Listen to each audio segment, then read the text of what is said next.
Hello children, last class में हम आपको बताए थे कॉम्बिनेशन ऑफ सेल्स के बारे में।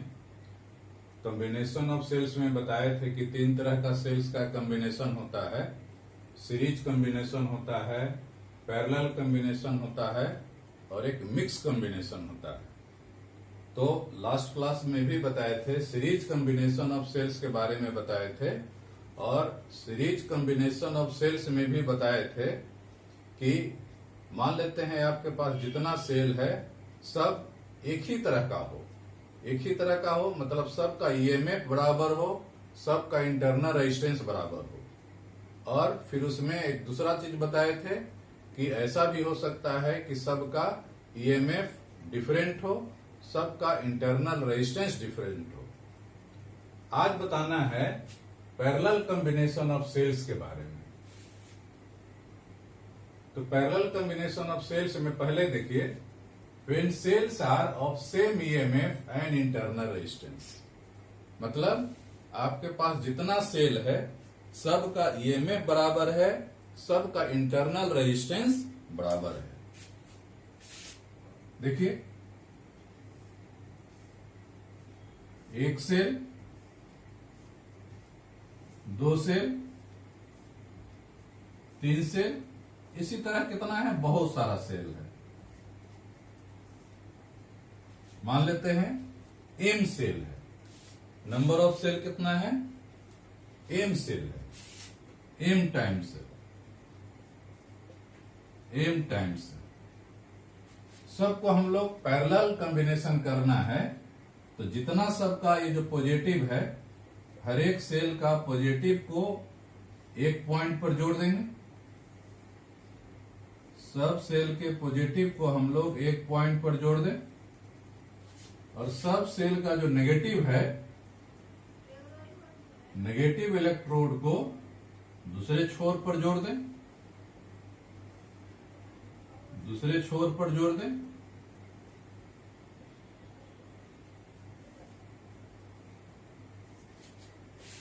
सबका एक छोर ए पर है, दूसरा छोर बी पर है।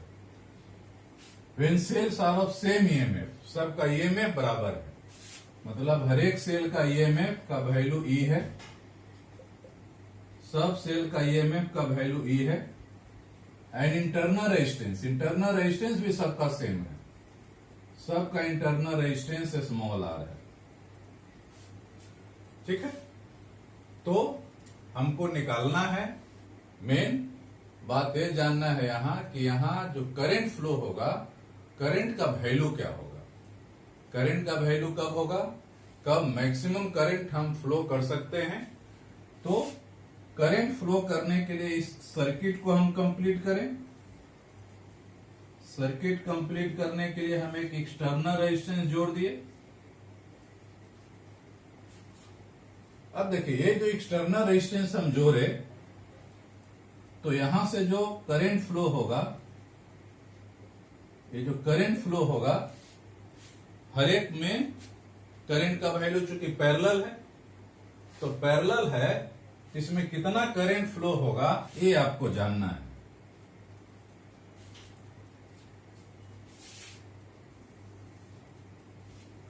Let EMF of each cell क्या है, ई। Internal resistance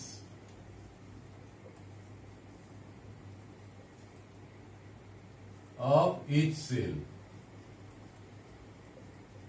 small R. External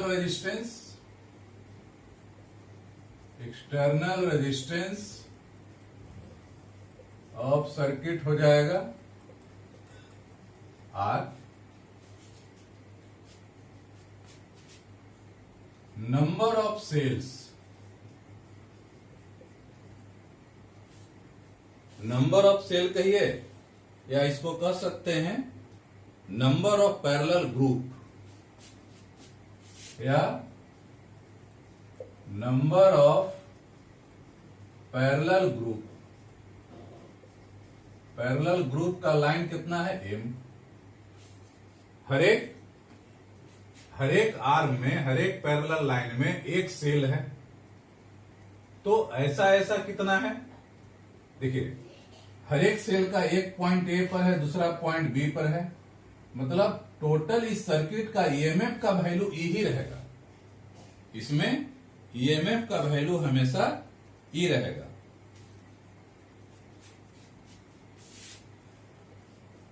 equivalent EMF of the circuit, circuit का इक्विवेलेंट ईएमएफ का वैल्यू ई ही रहेगा।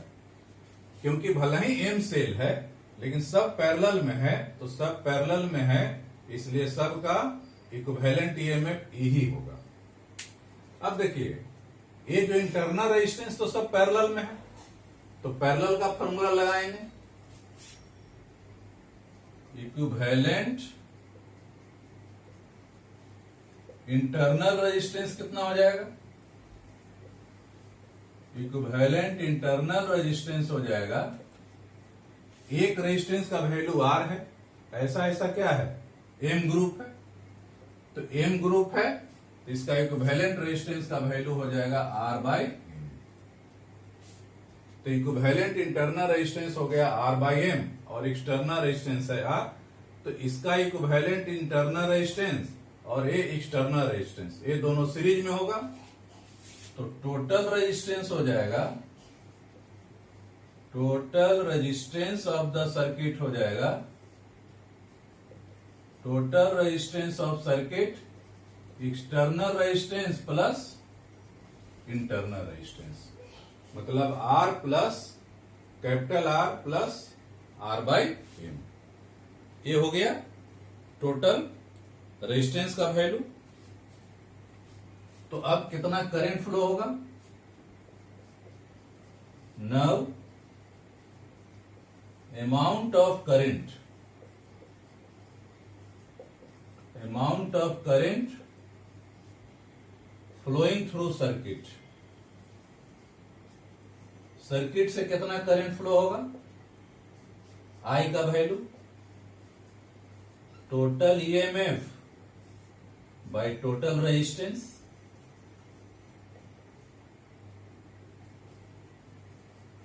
टोटल ईएमएफ का वैल्यू है ई और टोटल रेजिस्टेंस का वैल्यू हो गया R plus R by M. ये हो गया। अब ई का वैल्यू हम लोग निकालें, करंट का वैल्यू कितना हो जाएगा,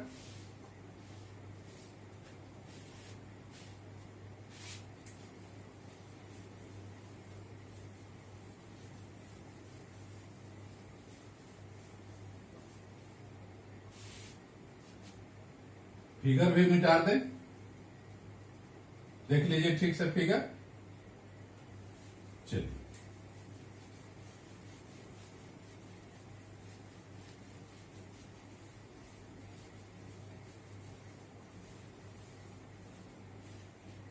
तो यहां करंट का वैल्यू हो गया,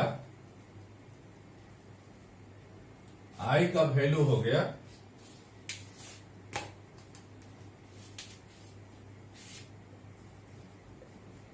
आई का वैल्यू हो गया E by M R plus R by M, या कह सकते हैं M E by M R plus R. तो हमारा यहां करंट का वैल्यू हो गया M E M R plus R, current का वैल्यू हो गया। ये तो करंट का वैल्यू हो गया। अब हम लोग देखें कि इस सर्किट में करंट का वैल्यू कब मैक्सिमम होगा, कब मिनिमम होगा। मतलब जैसा कि सीरीज कॉम्बिनेशन में बताए थे, केस लिए थे कि जब एक्सटर्नल रेजिस्टेंस सर्किट में एक्सटर्नल रेजिस्टेंस का वैल्यू बहुत ज्यादा हो या इंटरनल रेजिस्टेंस का वैल्यू बहुत ज्यादा हो, दोनों ही केस में हम लोग करंट का वैल्यू देखेंगे कि करंट का वैल्यू क्या होता है। तो पहला केस में हम लोग ये देखें, मान के चलें कि एक्सटर्नल रेजिस्टेंस का वैल्यू बहुत ज्यादा है। केस 1 देखिए, एक एक्सटर्नल रेजिस्टेंस का वैल्यू बहुत ज्यादा है, MR is much greater than R, या इसको कह सकते हैं R is much greater than R/M। Capital R हो गया एक्सटर्नल रेजिस्टेंस और टोटल इक्विवेलेंट इंटरनल रेजिस्टेंस का वैल्यू R/M। तो external resistance is much greater than internal resistance. तो करंट का वैल्यू क्या हो जाएगा? तो I का वैल्यू हो गया ME। अब चूंकि एक्सटर्नल रेजिस्टेंस का वैल्यू ज्यादा है, इंटरनल रेजिस्टेंस का वैल्यू कम है, तो इसके कंपेयर में R स्मॉल r को नेग्लिजिबल मान लेंगे, मतलब MR हो गया। तो MR हो गया, MM कट गया, E/R हो गया। तो यहां नंबर ऑफ सेल है ही नहीं, इसका मतलब यह जो E/R है, EMF बाई रेजिस्टेंस, ये तो एक सेल भी रहेगा तो इतना ही करंट होगा। करंट ऑफ 1 सेल के बराबर हो गया। मतलब पैरेलल ग्रुपिंग में, पैरेलल कॉम्बिनेशन में यदि एक्सटर्नल रेजिस्टेंस का वैल्यू बहुत ज्यादा है, तो एक्सटर्नल रेजिस्टेंस का वैल्यू बहुत ज्यादा रहने से क्या होता है कि इसमें करंट का वैल्यू जो फ्लो होता है 1 सेल के बराबर होता है। मतलब आप कितना भी सेल जोड़े पैरेलल में हम कितना भी सेल जोड़े, करंट का वैल्यू उतना ही होगा जितना एक सेल के बराबर है। मतलब इससे करंट का वैल्यू नहीं बढ़ेगा, करंट का वैल्यू जितना है उतना ही स्थिर रहेगा। अब हम लोग जरा केस 2 देखें। मान लेते हैं कि एक्सटर्नल रेजिस्टेंस का वैल्यू बहुत कम है, सर्किट में एक्सटर्नल रेजिस्टेंस का वैल्यू बहुत कम है, MR is much less than R या R is much less than R/M।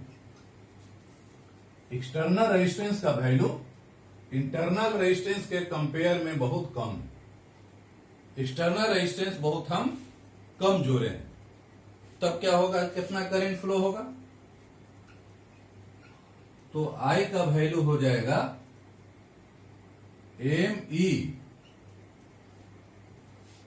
चूंकि एक्सटर्नल रेजिस्टेंस का वैल्यू बहुत कम है, तो MR जो है इसको नेग्लेक्ट कर देंगे, सिर्फ R बचेगा, R हो गया M E/R।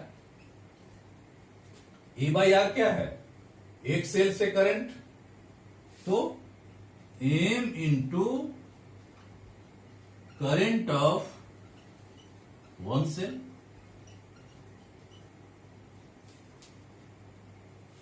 तो इसका मतलब ये हो गया कि यदि एक्सटर्नल रेजिस्टेंस का वैल्यू ज्यादा है, एक्सटर्नल रेजिस्टेंस का वैल्यू ज्यादा है, तो करंट के अमाउंट में कोई चेंज नहीं होता है। एक सेल से जितना करंट फ्लो होगा, चाहे M सेल से करंट फ्लो होगा, उतना ही बराबर ही होगा। कितना भी आप पैरेलल ग्रुपिंग में कितना भी आप सेल जोड़ दें, लेकिन करंट में कोई चेंज नहीं होगा।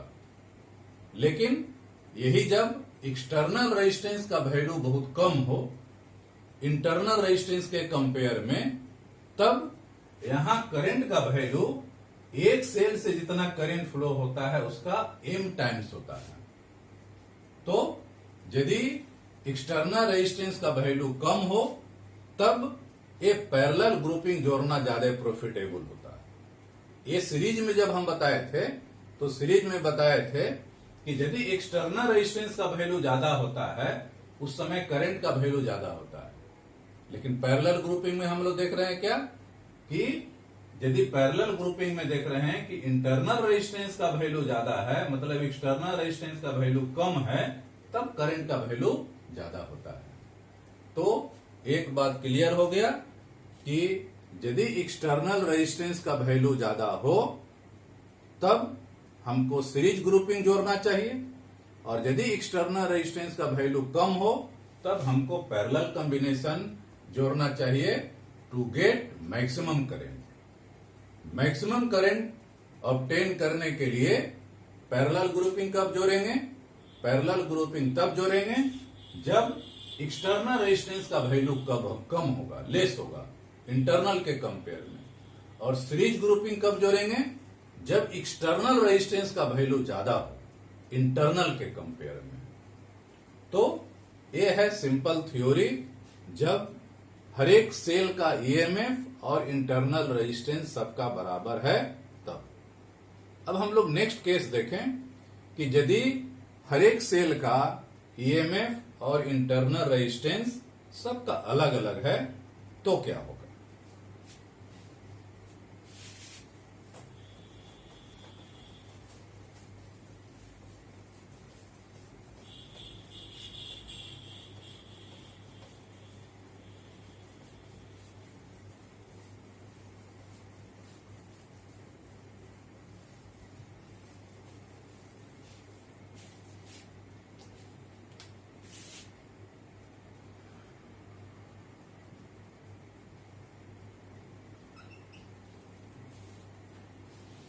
दूसरा देखिए, बी देखें, when cells are of different EMF,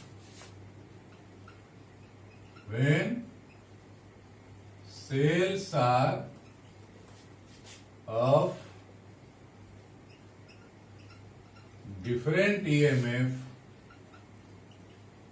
and internal resistance,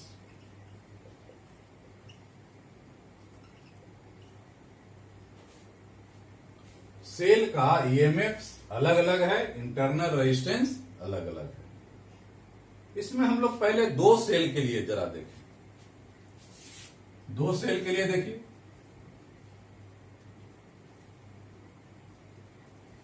दो सेल का हम लोग देखें, पैरेलल ग्रुपिंग जोड़ दें।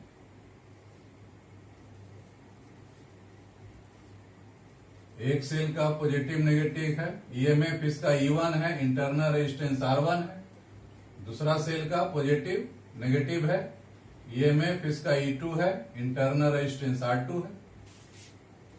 दोनों ही सेल का पॉजिटिव एक पॉइंट पर जोड़ दिए हैं, दोनों का नेगेटिव दूसरे पॉइंट पर जोड़ दिए हैं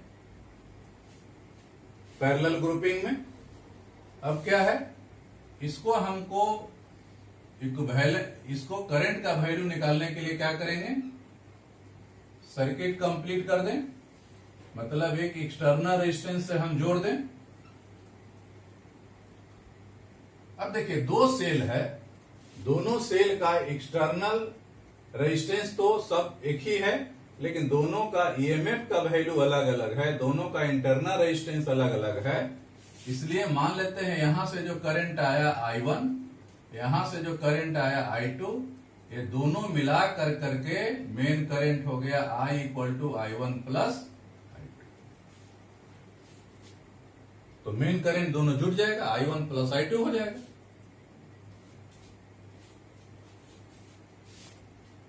total current of the circuit हो गया I = I1 प्लस I2। इसको हम लोग मान ले, इक्वेशन नंबर 1 मान ले। अब दोनों पॉइंट का, दोनों सेल का एक पॉइंट पॉजिटिव एक पॉइंट पर है, नेगेटिव इन दोनों का एक पॉइंट पर है। इसका मतलब है दोनों का टर्मिनल पोटेंशियल डिफरेंस बराबर होगा। दोनों का ईएमएफ भले ही अलग अलग है, लेकिन दोनों का टर्मिनल पोटेंशियल डिफरेंस दोनों का सेम होगा।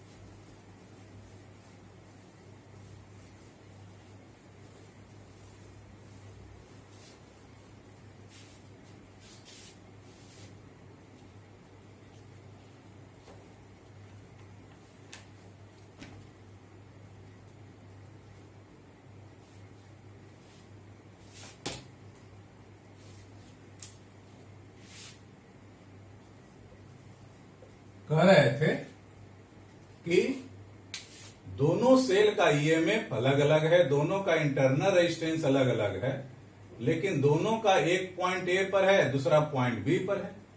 तो मान लेते हैं कि ए से बी के बीच का पोटेंशियल डिफरेंस कितना है, भी। Let potential difference across A and B के क्रॉस पोटेंशियल डिफरेंस मान लेते हैं भी है। इसका मतलब क्या हो गया, यह जो सेल E1 है इसका भी टर्मिनल पोटेंशियल डिफरेंस भी होगा, और E2 जो सेल है इसका भी टर्मिनल पोटेंशियल डिफरेंस भी होगा। तो terminal potential difference, so terminal potential difference of cell E1, E1 के cross terminal potential difference formula क्या होता है, V equal to E minus I R. पढ़े हैं टर्मिनल पोटेंशियल डिफरेंस का formula V equal to E minus I R. तो E कितना हो गया, पहला सेल का E1, उसमें करंट हो गया I1, इंटरनल रेजिस्टेंस हो गया R1। तो V इक्वल टू हो गया E1 माइनस R1। तो I1 का वैल्यू क्या हो गया,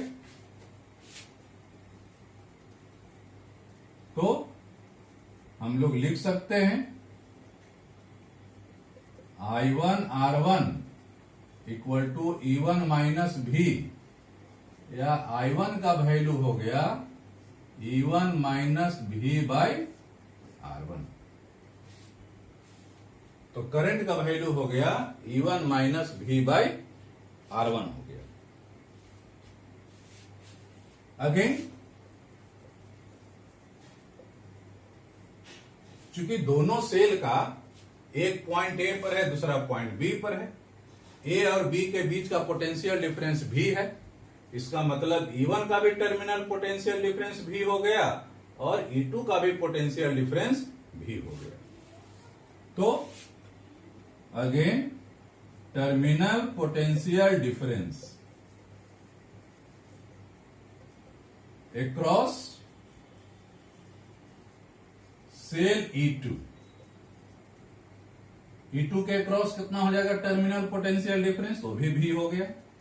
लेकिन अब यहां हम फॉर्मूला निकालेंगे E minus I R1 I R.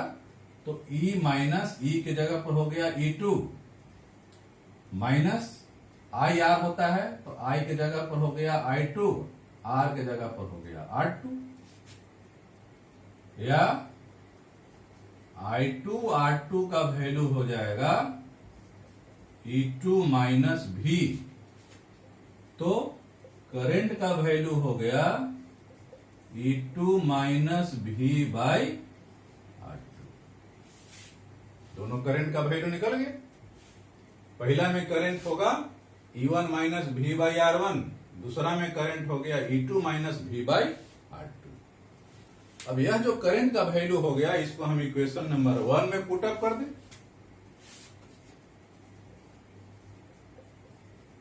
Putting this value in equation 1। Equation 1 में पुट अप कीजिएगा तो क्या हो जाएगा, I1 प्लस I2। I1 का वैल्यू है कितना, E1 minus V by R1 plus E2 minus V by R2, E2 minus V by R2। अब जरा इसको हम सॉल्व करें। सॉल्व करके देखिए क्या आता है, करंट का वैल्यू क्या आता है। इसको यदि हम सॉल्व करते हैं तो सॉल्व करने से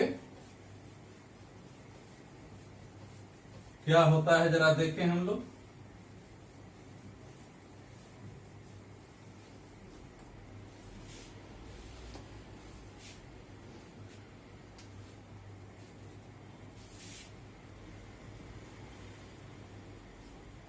I का वैल्यू हो गया E1 by R1 minus V by R1 plus E2 by R1 E2 by R2 minus V by R2। E1 by R1 minus V by R1 plus E2 by R2 minus V by R2। तो I का value हो गया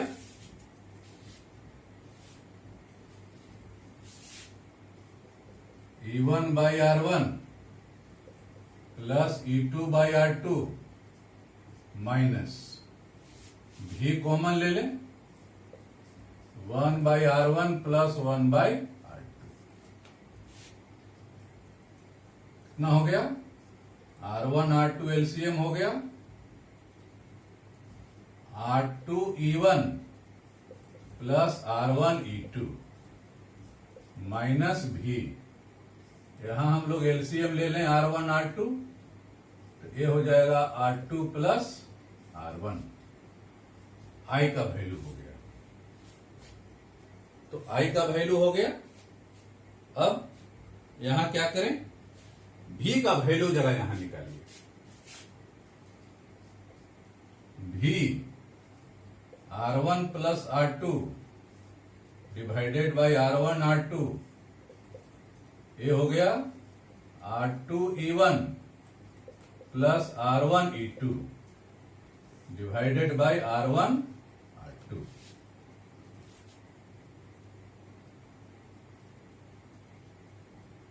minus I हो गया। इसको हम लोग लिख सकते हैं V इक्वल टू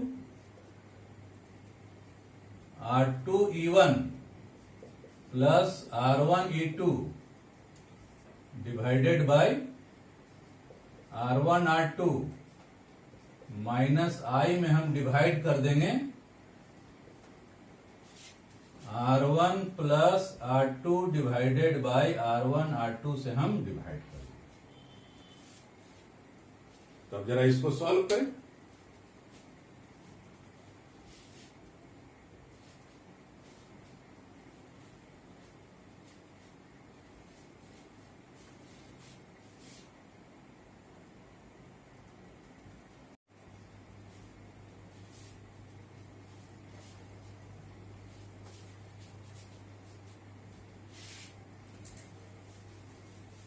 इसको सॉल्व कीजिए जरा।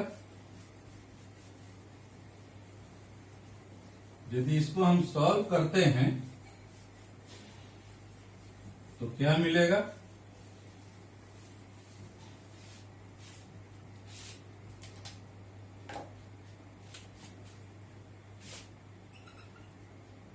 V का वैल्यू हो जाएगा R2 E1 plus R1 E2 divided by R1 R2 ये ऊपर चल जाएगा R1 R2 divided by R1 plus R2 minus I ये ऊपर गया तो ऊपर जाएगा तो हो जाएगा R1 R2 divided by R1 plus R2। R1 R2 cut गया तो V का वैल्यू हमारा हो गया E1 R2 plus E2 R1 divided by R1 plus R2 minus I R1 R2 by R1 plus R2। ये हमारा हो गया टर्मिनल पोटेंशियल डिफरेंस या पोटेंशियल डिफरेंस का वैल्यू। यही हमारा हो गया। ये हमारा V का वैल्यू हो गया, टर्मिनल पोटेंशियल डिफरेंस का वैल्यू हो गया। अब कहता है कि ये जो सेल का कॉम्बिनेशन है, मान लेते हैं इसका कुछ न कुछ इफेक्टिव ईएमएफ होगा।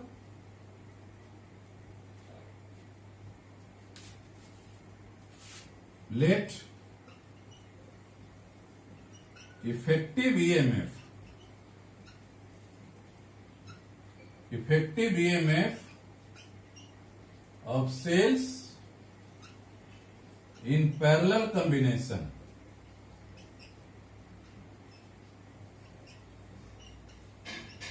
मान लेते हैं ई है effective EMF, and total internal resistance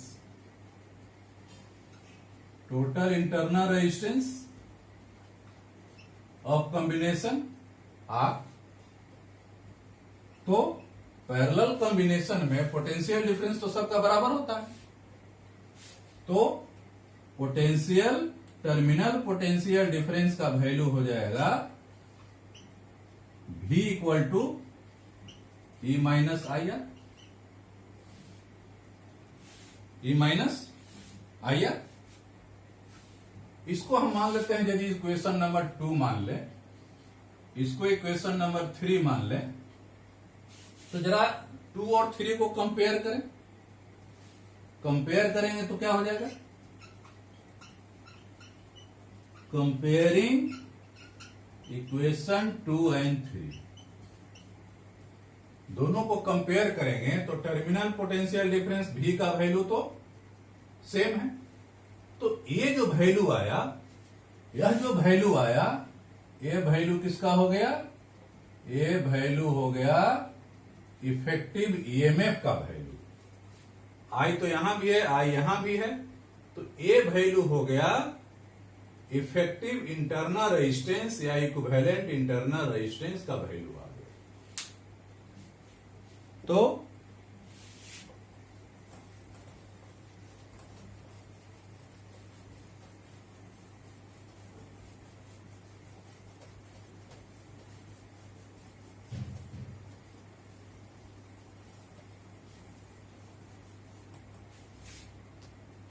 दोनों को कंपेयर करेंगे तो हो गया effective EMF of cells in parallel combination हो गया, पैरेलल कॉम्बिनेशन हो गया, ई का वैल्यू हो गया, ई हो जाएगा E1 R2 plus E2 R1 divided by R1 plus R2। ये हो गया इफेक्टिव ईएमएफ का वैल्यू।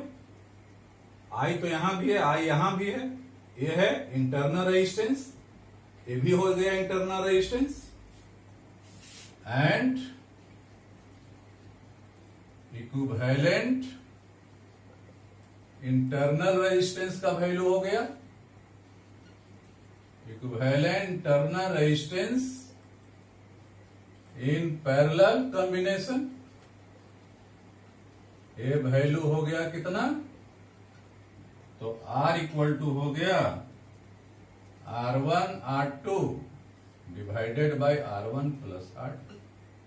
ऐसे भी आप जानते हैं, दो सेल है या दो रेजिस्टेंस है, दो रेजिस्टेंस पैरेलल में है, तो पैरेलल का equivalent resistance product by summation होता है R1 R2 by R1 plus R2 हो गया।